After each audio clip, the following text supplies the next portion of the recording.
राम राम। आज हम श्रीमद् भगवत गीता के अध्याय 16 दैवासुर संपद्वि भाग का श्लोक 3 देखेंगे। सबसे पहले हम देखेंगे पहला चरण तेजः। ये जो दो बिंदी है इसको बोलते हैं विसर्ग। ज किसकी मात्रा है? ज में अ की, तो विसर्ग को क्या पढ़ा जाएगा? ह। तेजः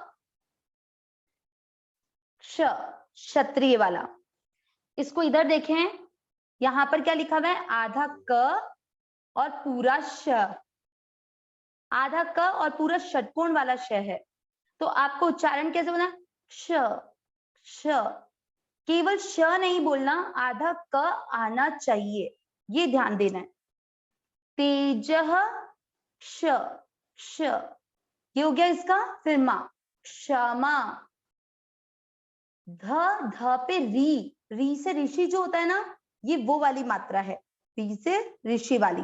इसको क्या पढ़ेंगे? ध्री ध्री धृति धृति। वापस क्या आ गया? विसर्ग।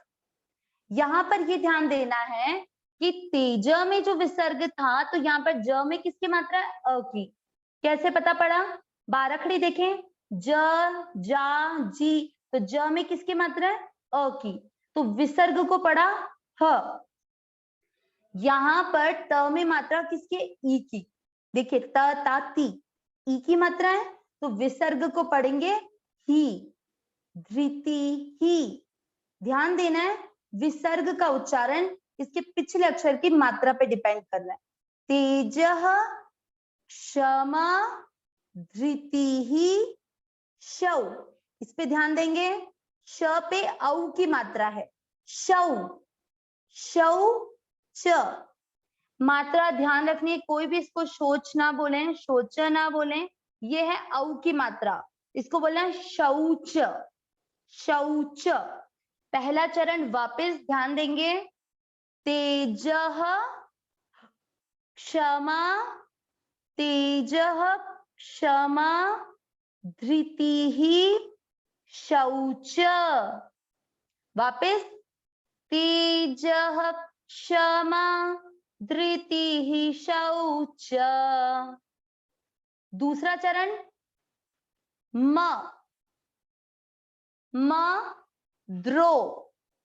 द्रो कैसे होता है? इधर देखिए, द्र द्र कैसे होता है? आधा द, द के नीचे ये क्या लगा हुआ है?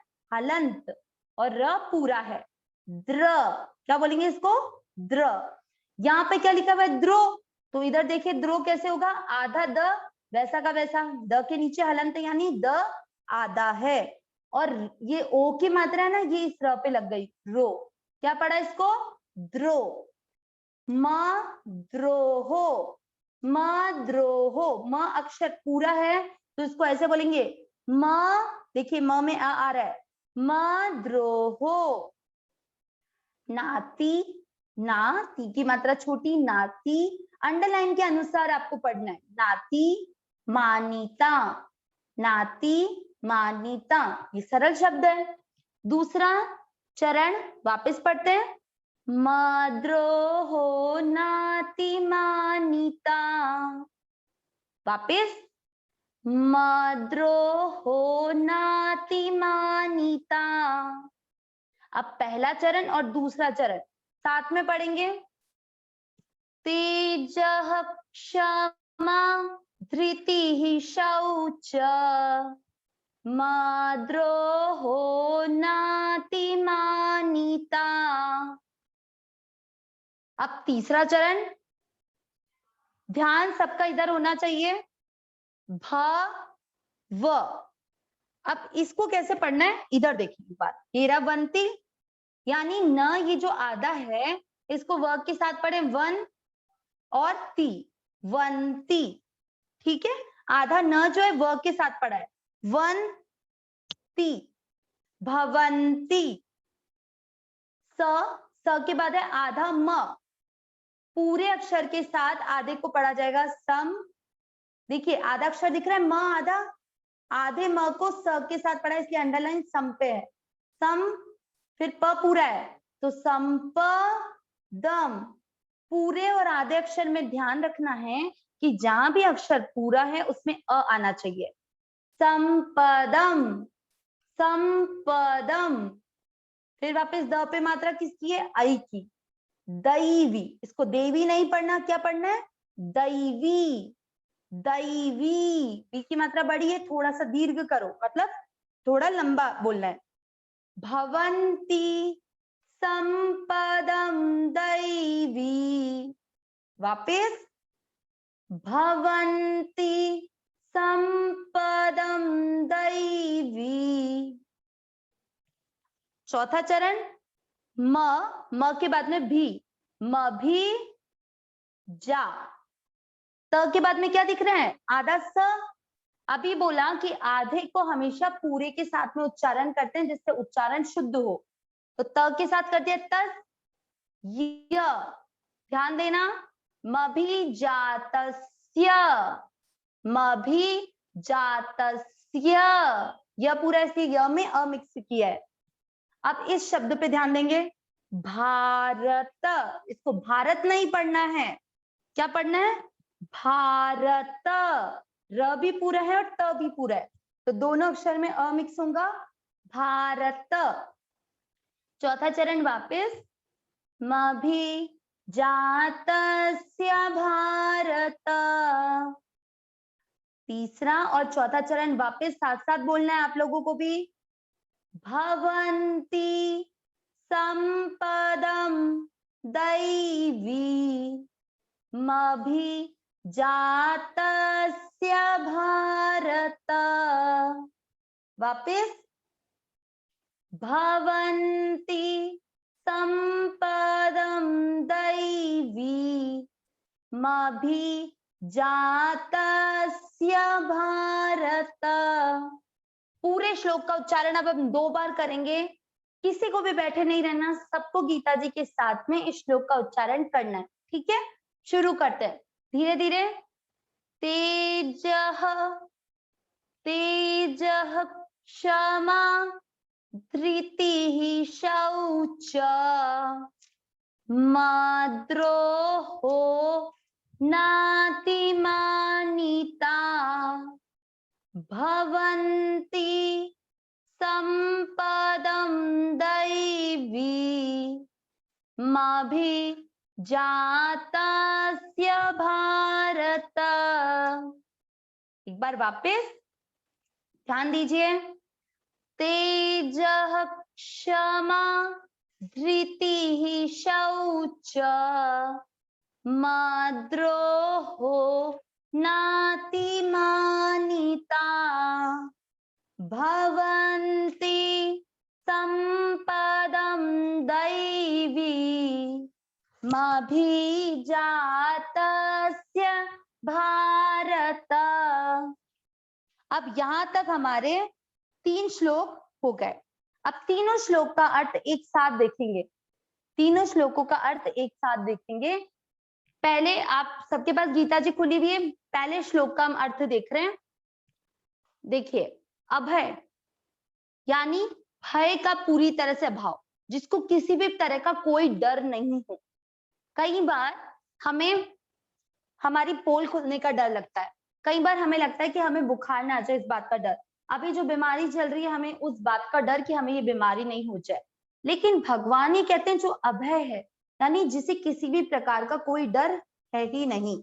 डर का मतलब ये नहीं कि आप अपने मम्मी पापा से ना डरें, आप अपने माता पिता से नहीं डरें, ये नहीं, बड़ों से नहीं डरें, ये नहीं। आपको इस बात की चिंता नहीं हो कि मेरे शरीर के साथ या मेरे साथ कुछ गलत ना हो जाए, इसे कहते हैं भय।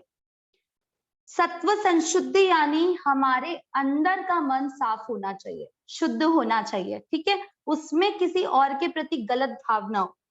ज्ञान योग व्यवस्थिति ही, यानी जिसका ज्ञान के लिए, मतलब ये ज्ञान कि मैं शरीर नहीं हूं, ये थोड़ा सा आगे तक की बात है, तो ज्ञान के लिए योग में दृढ़ स्थिति। जो दान सात्विक दान करे, दानम लिख रखा है श्लोक में, पहला श्लोक का अर्थ देख रहे हैं हम 16वें का, दानम, तो उसमें दान कौन सा? सात्विक दान। इंद्रियों को जो रोक लेता है, मतलब कई बार हमें जैसे हम कोई व्रत उपवास करते हैं, हमें कोई चीज पसंद है लेकिन उस समय हम लोग अपने आप को कंट्रोल करते हैं, उसे कहते हैं इंद्रियों का दमन। जो यज्ञ करते हैं, स्वाध्याय करते हैं, पाठ, अपने कर्तव्य, अपना जो भी काम है उसके लिए हम कष्ट को सहन कर लेते हैं और हमारा शरीर, मन और वाणी में सरलता हो। ये पहले श्लोक का अर्थ हुआ। ये सारे एक मनुष्य के गुण बता रहे हैं भगवान 16वें अध्याय के पहले, दूसरे और तीसरे श्लोक में। ये पहले श्लोक का अर्थ है। दूसरे श्लोक में भगवान कह रहे हैं कि जहां जो अहिंसा का पालन करता हो, मतलब किसी के साथ मारपीट, झगड़ा, हिंसा नहीं करता हो, जो हमेशा सत्य बोलता हो, चाहे कुछ भी हो जाए वो केवल सत्य ही बोलता है, जो किसी भी बात पर क्रोध ना करे, जिसके मन के अनुरूप हो या मन के अनुरूप ना हो तो भी उसे किसी भी परिस्थिति में क्रोध, गुस्सा न आए।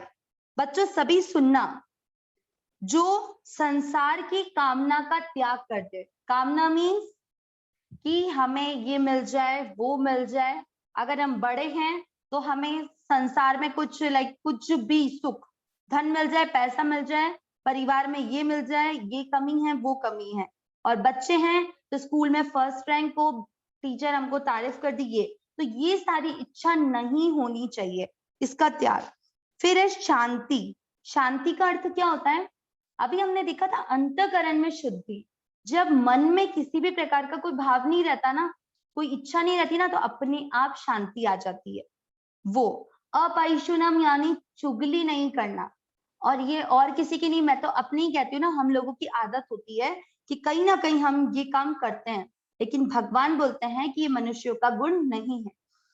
प्राणियों पर दया करना, हमको चाहे कैसे भी मनुष्य, हर जीव पर दया का भाव रखना चाहिए। चाहे वो गाय हो, चाहे वो किसी भी तरह का कोई जीव हो, चाहे वो कोई मनुष्य हो, हर इंसान के प्रति हमारा दया का भाव होना चाहिए।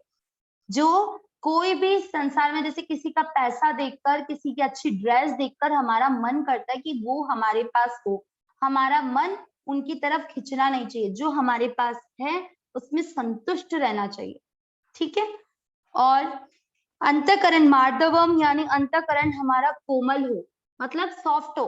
कोई हमको कितना भी कुछ कह दे, हमको कोई फर्क ही नहीं पड़ रहा है, वैसा नहीं, कोमल होना चाहिए। अकट। उसके अलावा आज के श्लोक में देखते हैं हम तेज। अब एक एक शब्द आपको दिख ही रहे हैं। तेज, तेज का अर्थ होता है प्रभाव। क्षमा यानी माफी। धृति यानी धैर्य, धीरज। शौचम यानी शरीर की शुद्धि। मद्रोह, इसमें अद्रोह का शब्द है। द्रोह का होता है किसी से भी लड़ाई झगड़ा करना, और अद्रोह का मतलब होता है कि जिसमें द्रोह का भाव ना हो, जो कभी भी ये नहीं चाहता हो, नाती मानीता यानी जो कभी भी ये नहीं चाहता हो कि उसे सम्मान मिले। जो काम हम कर रहे हैं हमको कभी भी यह आशा नहीं रखनी कि कोई हमारे को इस काम के लिए अच्छा कहेगा। जैसे अभी हम गीता जी के श्लोक भी याद करें तो हमारे मन में ये भाव नहीं होना चाहिए कि हम ये अच्छा बोलेंगे तो लोग ये सोचेंगे कि हमको अच्छा आता है। ये नहीं, सिर्फ हमें ये सब काम करके किसको खुश करना है? भगवान को। ये भरतवंशी अर्जुन, ये सारी देवी संपदा को प्राप्त हुए मनुष्य के लक्षण है। तो इस तरह भगवान ने जो भगवान की दैवी संपत्ति उनको प्राप्त करने वाले जो मनुष्य, उनके गुण बताए इन 3 श्लोकों के द्वारा।